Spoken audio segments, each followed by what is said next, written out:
The word I would say would be grow. Responsibilities. Blessed. Growth.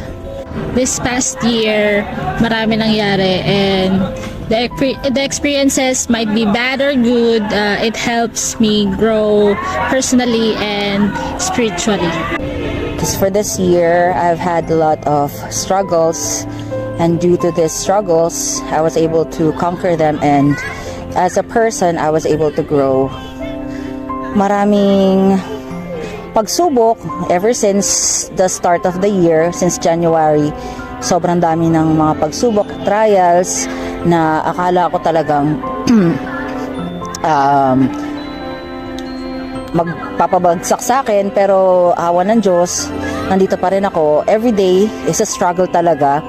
Ganun naman lagi, di ba? So, kailangan mo lang talaga ng isang pangahawakan, which is si Lord. Talagang hindi ako pinabayaan ni Lord. Ganun din yung family namin. Sa kabila ng mga pagsubok na nangyari, I can say na mas nag-grow ako as a person. Maraming akong bagay na mas natutunan sa sarili ko na kaya ko pala yung ganito, mas malakas pala ako kaysa sa akala ko. So 2023, I will bid goodbye to you. I'm ready for 2024. Eme. The word that I describe my 2023 is blessed. Kasi po, throughout this 2023, God blessed me sa mga comprehensive exams na pinagdaanan ko. Yun. Dati parang kinakabahan lang ako kung kaya ko ba yung lagpasan. But ayun, tinulungan ako ng Panginoon. So, I am blessed this year 2023.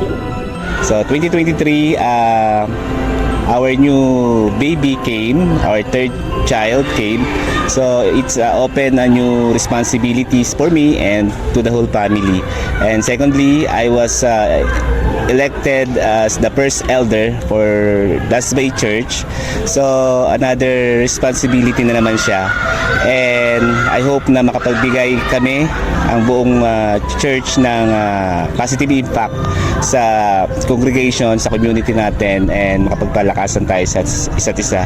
And lastly, sa work, so sa responsibilities as a team leader, as a people management oriented role na binigay sa akin at pinagkatiwala sa akin. May mga subordinates, may mga kasama ako sa work na I hope na I can influence them na in a Christian way. So my 2023 is full of responsibilities towards 2024.